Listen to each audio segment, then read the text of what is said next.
Hello, ladies and gentlemen. My name is Jarvis, also known as CJ on the internet, and welcome to Surge's Top 5 Games of 2015. I thought we would do a top 5 this year since this is the start of the channel and I wanted to try to build something off it. So I thought, let's make a top 5. So this top 5 is a bit different to normal top 5s, which is that we are allowed to pick single player games and single player games only from the past 3 years that we might have played this year. So say you played Bioshock Infinite, which came out in 2013, you're allowed to put that on your top 5 list for 2015. That's only if you played it this year, though. So, and that does not count for multiplayer games either. In multiplayer games, it has to have come out on the year, so 2015. So, I hope you guys enjoy, and today we have Caleb. So, Caleb, what's your number 5? Okay, after bearing through my Steam library to find 5 games I've actually played this year and bought this year, I ended up giving my number 5 spot to Heroes of the Storm, which is which is a really fun MOBA released by Blizzard this year, and it simplifies some of the more complex MOBA mechanics down to make it a lot more streamlined, and adds fairly crucial objectives to encourage team-based cooperation and having to fight in more team fights. This sort of results in less farming time, as there's no items, and it's just a far more condensed experience. The average game lasting 20 to 30 minutes instead of 40 to 60. So it's quite. That's why it earned my number 5 spot. Okay, so Caleb, your number 5 was Heroes of the Storm. What is at your number 4 spot? Well, my number 4 spot goes to the Bethesda Gargantuan Fallout 4. I spent over 100 hours in its massive open world, and it earns its spot through its, just menagerie of gameplay and ability to explore this. And find the secret little stories behind all the little houses and villages and townships, and the characters and companions that you can travel with. It's the updated looting system sort of gives a purpose for all the junk, although it did force me to maximize my carry weight to almost over 600. Using the power armor. The hell? 600, too much. Yeah, but I feel like it only earned its number 4 spot because although it's a great game, I still think it's missing so much potential with things like the battle arena, where you get one of your companions not actually having any interactivity besides killing all the people there. And just with a couple more years in development to add a bit more fun and interesting quests, it would escape sort of this mundanity it has to it, where you end up going to a location 5 different times from 5 different quest givers just to clear it out, or to pick up a random item again. So you're saying, but you do know that Fallout 4K was in 7 years of development, right? I know it was 7 years in development, and you can tell it's been a massive undertaking, the amount of work and detail that's gone into it. But it's a great game, but it falls short of being an epic game. Yeah, it just didn't. It's too much hype around it. The hype needs to die, because that's what kills games these days. Hype isn't the problem. Are you sure? Hype doesn't matter at all. I don't buy into hype. It's just all the added features add little to the game since Fallout 3, like the sanctuary and building up your settlements. You built the new crafting system. They don't ruin the game, but they don't really add to a huge amount of additional enjoyment for people who like the original Fallout games. Sure, some people love it, would love the new sort of Sims style sanctuary building and other new features, but realistically, there's no monumental improvements since the third game. Minor tweaks and fixes is is it's a step forward, not the leap forward some of us were hoping for from a next-gen Bethesda game. Okay, so that was your number 4. That was my number 4. What's your top 3 of 2015? My top 3. This one got in there, probably based on a lot of personal bias, but the Game of Thrones Telltale games. I'm a huge fan of both the books and the TV show, so being able to sort of like have that interactivity with the story it's a self-insert fan fiction that they made into a video game. Yeah, it is, and I had tons of fun. You got all the classic Telltale sort of tough decision making and the story does do a good job of both giving you the illusion of your choices mattering, but like looping back around to hit each key point. So sometimes, like the problem with the Telltale games is that the second playthrough will reveal that taking the other option of it often doesn't change anything.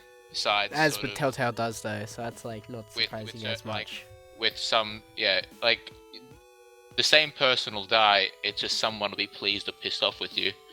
So while that can be a bit frustrating, there's as an interactive sort of story, it's hard to beat them. And of course, it's set in probably my favorite TV show, which has earned it its top 3 spot. Okay, so that was your 3rd spot. What's your Yeah. 2nd spot? My 2nd spot was an indie that earns its place here because it was released on iOS this year, and I have played that. But it is Transistor, which it's from Supergiant.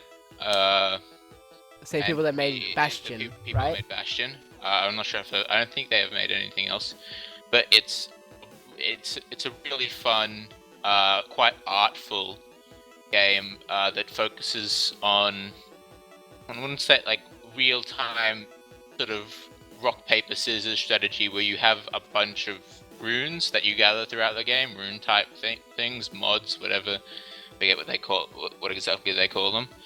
And you can equip, and you can sort of combo these together as either active, passive, or supporting sort of roles to create quite spectacular combinations and a fair amount of differing gameplay depending on what you sort of prefer, whether you want to use a bunch of high-powered things from far away or spam quicker attacks. The story, while abstract, is quite interesting. Experiencing that and figuring out the backstory, because like Bastion, they sort of throw you into this broken world and you sort of piece together why it ended up that way. And honestly, an amazing musical score accumulates it to earn the 2nd spot on my list. Okay, so that's, so far you've had, what was your 5th one? I forget. I've had a MOBA. You've had a MOBA. You've had Fallout 4. Yep. You've had Game of Thrones. I've had and then an indie. And an indie. Okay, then so far it's been a mix between AAAs and indie in a way. Because I'm not sure if Telltale is considered indie or not, but I feel like they are. They're still so small. They're a small company, but I wouldn't consider. They're sort of their own department. They're not quite like an indie studio. You're thinking like a small, focused a small group team. of But at this people point, with they're sort of so a unique big. vision. Whereas, but so far they're so big. Yeah, they're quite big. And then Okay, so that's number your 2. Yep. What's your number 1 game of 2015 this year? undoubtedly my number 1 game was The Witcher 3. It blew me away.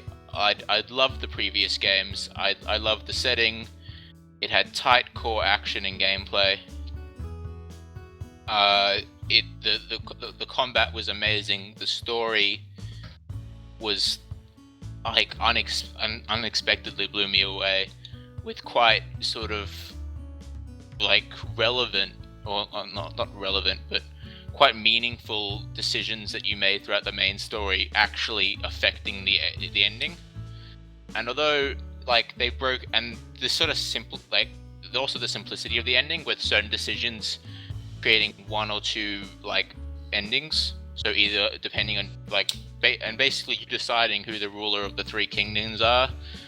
Some of the sort of extraneous, like herb crafting, potion crafting, armor crafting, was a bit irksome.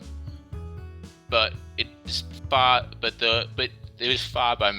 made up for in the amazing main quest line and quite interesting side quests, with a lot of them sort of involving some sort of investigation into some magical mishap, or the sort of mini boss fights where you had to fight some sort of large monster that had been terrorizing the local populace. And also, in addition to this, how condensed the world is. Within Skyrim, it was so vast that you could spend hours walking aimlessly.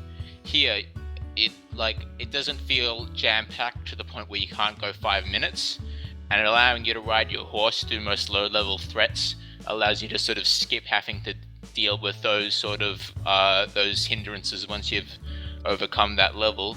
But just the ability to sort of just stumble onto random man-at camps or like random situations and side quests that are also quite interesting. It sort of accumulates to the point where it's undoubtedly my game of the year. Okay.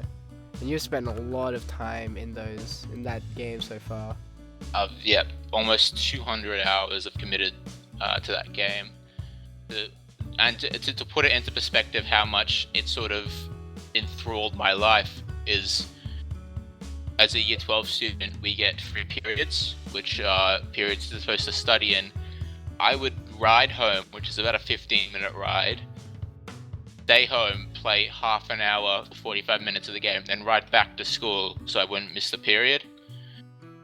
To the point so where it's honestly just consumed you. It consumed my life, my first playthrough, for about a solid month. And that's the other thing, there is easily like 100 hours of gameplay if you take your time with it and even if you just rush through the main storyline, it'll still probably take you 20 to 30 hours to complete.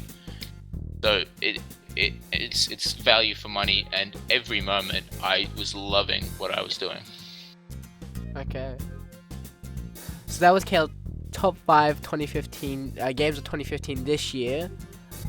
There's probably going to be a couple more people probably going to ask to come on to do their top 5s. I hope you enjoyed this video, and we'll see you guys in the next one. Bye. Bye. See you soon.